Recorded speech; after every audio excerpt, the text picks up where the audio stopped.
All right, welcome back to Stomp in the Swamp. I told you I was going to bring some students, and of course, it took a minute to get them all settled. But hey, now we are here. Sorry for the dead air, everybody.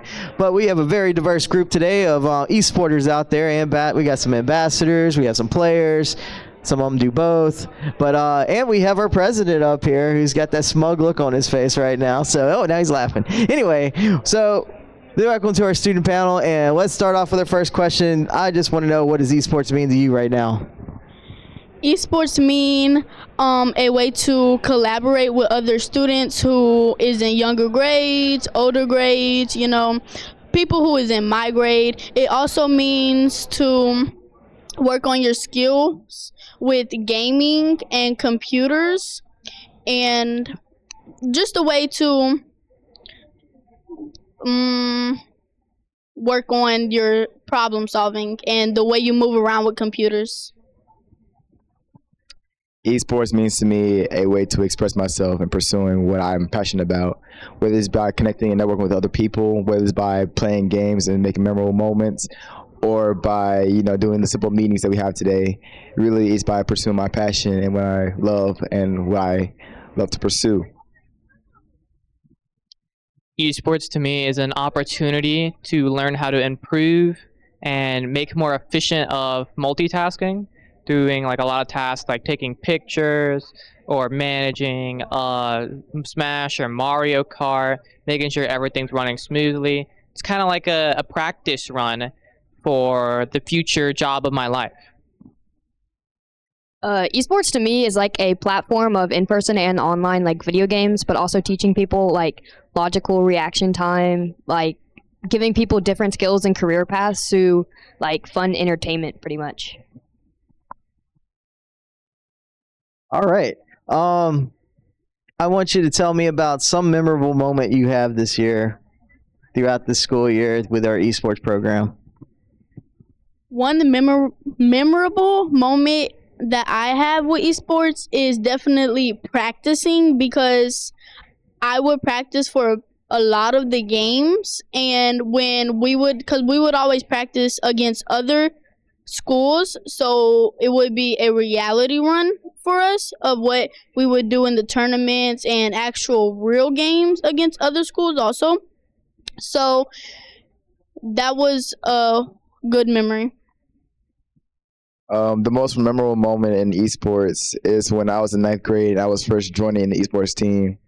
I never felt so welcome into a community full of group of people, and never felt so embedded in the community I just started to be a part of. And that's something I will never forget and I would be appreciative about. It's not exactly like one specific moment for me, but like every start of the event where we'd all come to the arena early in the morning, help set up. It's such like a warm environment to be in, and it really has like a soft space in my heart seeing the people I get to talk to every so often and compete against during like the morning. It's just like a peaceful environment. My most memorable moment is probably first day like of competition last year. Was like my first time walking into the arena and seeing like what like the actual setup was, and like meeting like ambassadors, meeting the people who are like running the thing. Getting to play like in real life competition is probably something that like for a first time is definitely a memorable moment. All right, without saying Chick-fil-A, tell me about your experience today here at LACUE at our little mini tournament that we're having today. My experience is amazing, because I love the tables that y'all have set up. I love the way y'all set up the games that we could play, and I feel like y'all should do this a lot. From the 4 years I've been here, we gotten better. I love the layout of the scenery. We got better with placement. We could do better with timing, but of course we got better with our options, our layout, and especially with our people that's been working with us, especially our new student ambassadors. Give shout outs to them, and of course our staff and the support we have behind and in scenes. I'm just very thankful from everyone, really, and really we need to keep this on going, keep on growing. I'd like to say all the moments I've captured with my camera. I've gotten like over 200 photos today. and they're all going into a memory vault and a physical vault on my phone, which we could share through social medias and just give around to everybody to hopefully further esports in EBR. My experience today has probably been Mario Kart, food, Minecraft. Hey, you did. I didn't say Chick-fil-A. I said food. There's a difference. There's a difference, y'all. Food is different from Chick-fil-A. Competition. Seeing like the setup versus like comparing like how fast y'all could like set up at a new place than what we would normally have like every first of the month or every first Saturday of the month. But yeah, food competition. That's pretty much been my experience. Don't forget the food part though. I think food was the biggest priority I heard out of that conversation. All right, so last question. For any teacher, any administration out there that's watching, listening, or at this conference, why should we have esports at a school? Good question.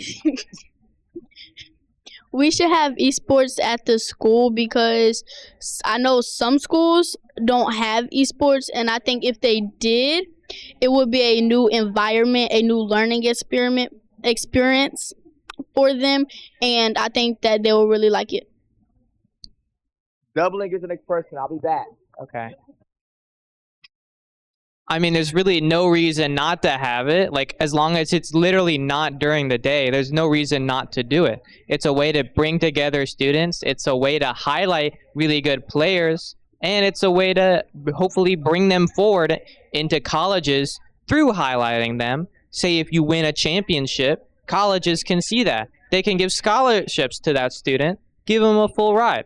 There's like really no reason not to do it, because I mean, I doubt there's a whole school with 0 gamers.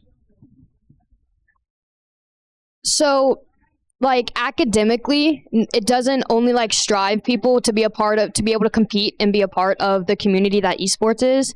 To have better GPAs, to like go out socially.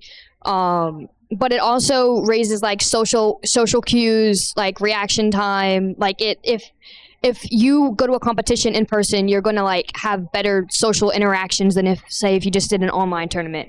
So esports definitely brings together that like platform of players who want to get into that.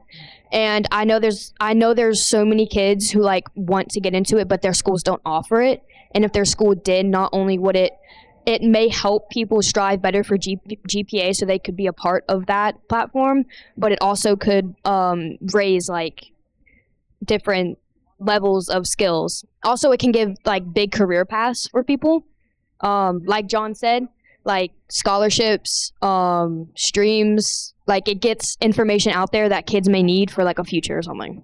I want to say about the GPA thing. When we calculate all our esports players that's in our league, we have a cumulative score of 3.0 across the board for all esports players. All right, student ambassadors last year, we looked at that. How you passed me up. It was 3.5. Now, John says he carries that because he has that 4.3. But yeah, but I said student ambassadors last year, we had a 3.5 GPA, and they all got upset about it. Like, no, we can do better. Yes. So I love listening to that kind of stuff right there. But now let's wrap this up with our president, because I know he probably has a lot to say, and that battery's fixing to die in the microphone. So let's see if he can make it. All right. So I'm on a timer. It inspires innovation. When I got to esports, I had a child mindset, and please don't down on me, Mike. Okay.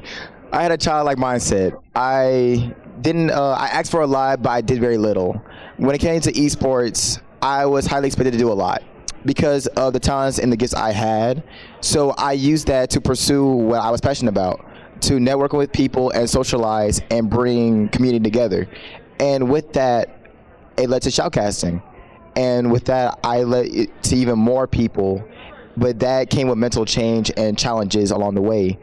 And esports, just like any other sport, you have to grow in order to continue on. With soccer, I had to, physically get active. I had to physically temper myself into changing, into adapting. But with esports, not only I had to physically, but mentally and sometimes even get through the day and realize I have to do this in order to accomplish this. And with esports, it's just changed how I view things. It helped me to critical think. It helped me to socialize. It helped me to network. It helped me to build and to create. And even when after all the years I put into esports, I can still use this after my after graduation. I started communities that's worth over my 2 or 3 years worth of life's work. I've started communities, build them, and see them grow. And I can't say more than enough than just thank you. I can't be more appreciative than just. It's just a lot, but esports, it's only of how much you pour into, and that's exactly you're gonna get. And what I'm saying is that in life, you're going to have to pour a lot in order to receive a lot, and esports help to show you that. Like it did for me. Alrighty, thank you, Isaiah. All right, so we got Super Smash Brothers to finish up around here. I know there's a lot of action going on behind the scenes, so we're going to catch up with that and have some kids playing up here on the board. So we will be right back after these messages that you've probably seen over and over and over and over today. Catch you. See ya.